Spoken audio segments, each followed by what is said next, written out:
Hello and welcome to the Platinum Group interview series. I'm Dale Kirshner, and today we're talking with Greg Coward, who has deep leadership experience as CEO of a dozen industrial B2B manufacturing and consumer goods companies, where oftentimes he literally came into situations and had to turn things around. He also has 10 years of product marketing experience working at Campbell Methuen and also General Mills, and he's owned two businesses in South Dakota. Throughout the years, he's done all this by commuting to all those different companies. And like I said, he's been in the thick of it with a lot of changes, a lot of turnarounds, and rapid change situations, which of course is really apropos given the times that we're in. Greg, thanks for taking some time to talk with us today. Well, it's a pleasure to be here. Thanks for asking me, Dale. We're 3 months into the COVID-19 situation. When you look out based on your prior years of experience and everything you know about businesses and just how things work, what do you think we can expect in the next 3 months, 6 months, year? Well, you know, I assumed you were going to be asking me that question today, so I brought out my crystal ball, which usually tells me everything. Yep. And no matter what question I asked it, it would reply, I have no idea. And I think that the whole subject of uncertainty is maybe the key thing that's going on. We're not certain what the government's going to do. If you're a restaurant owner, you're not sure if you can open, if you do open, if you can stay open. It's really hard to manage the finances. If you do open at 50% capacity, can you stay open? And one of the businesses that I turned around was a food service distribution firm. So we supplied hospitals and restaurants with food. So I know a little bit about that space. And it's a very tough business with typically low margins. There are some great success stories, but for the most part, it's a tough business. So, you know, how do you lead people through situations like this? You know, it seems like we used to be able to plan, 3-year plans, 5-year plans, and you could get all of your troops in line and everybody was like, okay, I know my purpose. I know where we're heading as an organization. I know what my job's going to be like tomorrow. It seems like that's no longer the case. And you've had situations like that where you've had to come in and kind of change things up. How do you lead people, especially those who maybe are resistant to change? Well, to me, it's communication, and you have to involve people. So typically when I go into a place, I call the turnaround practice as knowing what to do when you don't know what to do. And so when I come into a situation, I know there's trouble because I can read the P&L and see the balance sheet, but I'm not sure what all the good leverage points are to turn it around. And I don't know the people. So my first order of business is to try to get to know the people and who are the stars, who are the team players who are anxious to solve a problem that they have known for a long time has been going on. Mm-hmm. So I involve them with goal setting, and it's not necessarily it's more of a personality thing. If I demonstrate that I have a goal to help them and help the company, then they begin to trust me that I'm there to help them. And then all kinds of good things happen as a result. And they start to feed me a lot of information. In fact, I find that I get as much good information at the water cooler, both literally and figuratively, as I do in any kind of report given to me.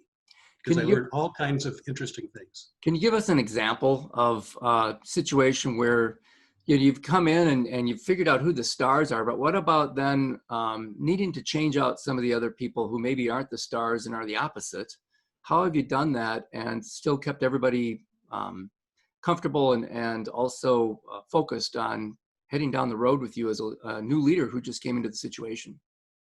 Well, I guess one example is I came into a company and it was clear that the president and the CFO were not good for the company. Something had to be done. And so I let them go. And they were the first people I let go. And I didn't have to let go very many more, but they were the first. And I had an all-employee meeting, including the union members. And one of the union members, who was always he was very smart and very nice, but he loved to stick the knife in people. And in this case, I was the target. And so he got up and said in front of everybody, I know exactly what you're going to do. You're going to blame this all on me and us here. And I reminded him quite simply, I just said, remember where I started. And there was a silence in the whole group for a moment. And then they realized, and they all knew that the president and the CFO had to go. So the decision I made up front was something that they supported. And that also started a trust situation because they knew I was making decisions that they agreed with. Yep. By the way, how did you know that those two needed to go when you were so new to the situation and you really hadn't had a chance yet to talk with some of the other leaders? Well, I knew from the P&L, I mean, this company had gone through, had not made money in 7 out of 10 previous years. Mm-hmm. And losses had increased dramatically. And their plan for getting out of it was to say that they were going to increase revenues 25% in the next year. Well, they had never, and so it was clear that these two people could not perform. What I didn't know on day one was how they were received by the rest of the employees. But then I heard that the president was called, his nickname was Penguin, and the CFO's nickname was Mosquito. So I knew right then and there that there was not a whole lot of respect in the organization. How'd you come to hear their nicknames? At the water cooler. Was it like you were a new person in the room and they didn't know who you were at that point? Well, when I first showed up, I went around and introduced myself to everybody. And it literally happened like this. The first person I met in the hallway, I asked how long he had been there. He said 16 years. And I said, oh, you must be the company historian. And he said, oh, no. There are many more people there. So I went through the next 6 or 7 people, and each one had been there longer than 16 years. And I finally got to someone who said he'd been there for 42 years. Wow. And he agreed that maybe he was the company historian. So I knew there were people there way before computers and all the rest of it who knew the basics, block and tackling of a business. And so then I knew that I had people working there who had common sense and could see through some sophisticated plan or new program that made sense on paper, but in the real world had issues. Mm-hmm. And then as you go through a situation like that, how have you then led people like in multiple location situations, or even if it's in one location, how have you then been able to lead all the way down to the frontline employees to keep them engaged as things have continued to change? And I bring that up because so many organizations right now are literally putting out a plan today and changing it next week, given what's going on with our economy. So how have you done that and kept people engaged all the way through your front line? Well, I've done it a number of ways. In one case, I started a monthly company newspaper, and it had pictures of employees, and it went from new births among the employee group to some sales effort, to some success with a customer, that kind of thing. And I had a letter from the president there, which I used to give them a flavor for what was on my mind. And basically it was all directed towards making them feel important, no matter where they were in the company and what their job responsibilities were. And I did a lot of management by walking around. So when the drivers came back at the end of the day, I was out on the dock, talked to a few of them, how'd your day go? And I learned things about the evening warehouse from them because their truck had been loaded incorrectly, which gave me an opportunity then to go to the warehouse people at night and talk to them. So they knew I was involved, and they knew that I cared at least as much as they did about their jobs and the success of the company. Yeah, and I think when it comes to everything else that's going on today, and everything you've learned over the years, if there's a CEO or a business owner listening or watching right now, what would be your advice for them, regardless of the industry they're in? What's kind of your top takeaway from your experience that they should really do the most right now? Change. You mentioned before about how fast things are changing. Mm-hmm. I think in yesterday's journal, there was an article about Google, and the fellow at Google who was in charge of their cloud business said every week there is, I've forgotten the exact quote, but every week it's a whole new plan. So that's a big company doing that. I have a neighbor who's president of Rollerblades, and he said that they change their plans every week. And they're people who've had great success. Their sales are up tremendously as a result of COVID. But for his leadership in that position, his greatest daily challenge is to plan and then know how to throw the plan out and start all over again because the situation has changed. Yeah. So I think this part comes back to a previous question about communications. So I said there was a company newspaper, but then there's also being at the water cooler, whenever, stopping in the hallway and talking with people, little things and big things, and then they know that you care. Yeah. And as somebody trying to keep the lights on and keep from having to lay people off or close the door, how do you eke out time as a CEO to do those kinds of strategic shifts to change as much as you're talking about while still keeping things running the way you need to run them? Well, in terms of how I allocated my time, you mentioned earlier that I commuted to many of these jobs. Mm-hmm. And so I would be there Monday morning and leave Thursday night. But I put aside non-critical phone calls and conversations to Friday. Mm-hmm. So that allowed me to concentrate with the people on the floor during the week, get information from them, propose change, and work through how to do the change, make them comfortable with it. And then on Friday, I had the time to slow down and talk with other people at a more measured pace. I think sometimes I've heard people say communicate. I communicate openly with my employees, and that's such an important part of it. And then I wonder, well, what about situations where maybe the attorneys say you shouldn't be saying those things? Have you run into any situations like that where your counsel has said, don't be that transparent, don't give them that much information? And if you have, what have you done with that kind of situation? I certainly have. And I paid no attention to the lawyer's advice. In fairness to lawyers, they are there to protect me from making a mistake, right? And so, and it's sort of like what Fauci's position is in Washington, D.C. today. If he says, no, don't do it, that's a very safe position, although it may not work in the real world. In fact, there's an interesting side story. When I was at General Mills invented non-dairy creamer.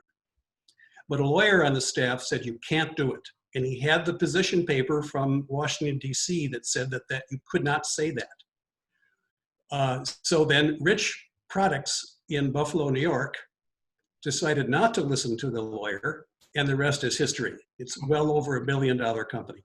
All started with non-dairy creamer. Mm-hmm. That's good. Yeah.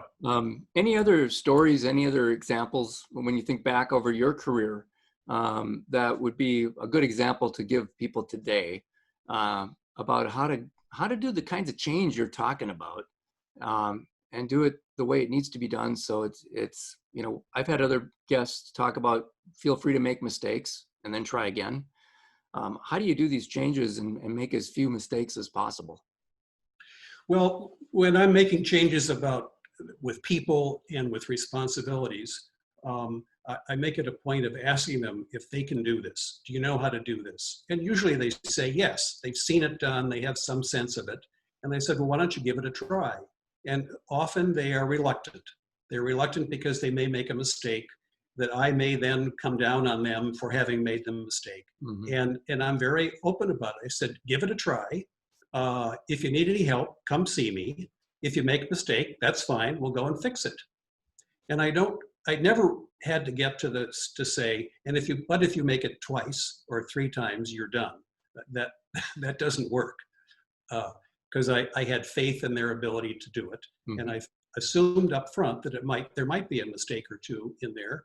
But that was just part of the learning curve. Yeah. And Greg, I haven't even asked you about your financial results. We've talked about all these ways of managing and leading, but Can you think of an example or two about some of your biggest successes that you've had financially by doing these things? Well, one company was losing 8% of revenue, and the losses were going to continue to increase dramatically. And in about 6 months, I got the company to break even. And in 12 or 14 months, we were 12% EBITDA and climbing to probably 16% with the other. I had left after that, but there were plans on the books that would result in about a 16% EBITDA. Wow. Well, that sounds good. Greg, is there anything else I should have asked you today that I haven't asked you?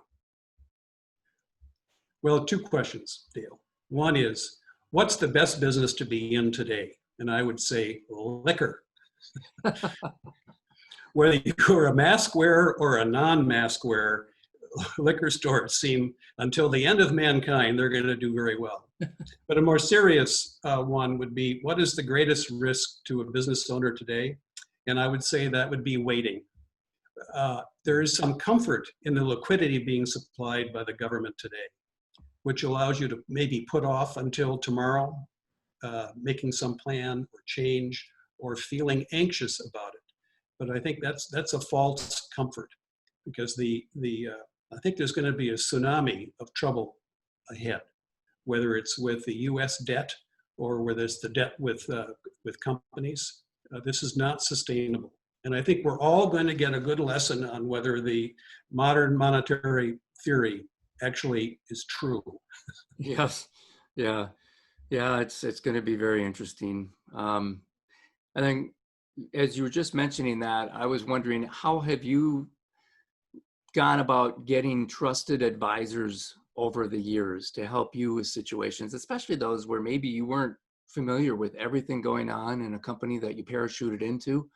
How did you go about finding people on the outside that you could trust to help you do what you were able to achieve? Networking. Interesting, when I was at General Mills, you called an inside number to find a lawyer, a real estate person. You never had to go searching for someone. They were there, you were supposed to use them, whether they were really great or not so great. Mm-hmm. But when you're outside of that large company environment, you have to find out how to find out. And there's a little bit of a learning process on that, but you network with other people, and as you get experience, you know some of the leverage points for what you're really looking for. And their degree isn't necessarily going to tell you everything you need to know about them. But until the last, say, 4 years, I was doing this work on my own. But then the work started to require much more in refinancing of companies. And that's one of the reasons why I joined the Platinum Group, because there's a depth of experience on that side of it. And for some of these situations, it just isn't possible for one person to know all the ins and outs in a small company environment when you're faced with those situations. Yep. Well, thank you, Greg, very much for taking some time today to talk with us about your experiences and your perspectives and kind of what's coming up and everything else with regards to this COVID-19 economy. I enjoyed it, Dale. Thank you. I want to thank our viewers and listeners today as well. If you have any questions you'd like to run by Greg or anyone else at the Platinum Group, you can call 952-829-5700. You can also learn more about Greg and the Platinum Group by going to theplatinumgrp.com. Thanks again for joining us, everyone. I hope you have a great rest of your day.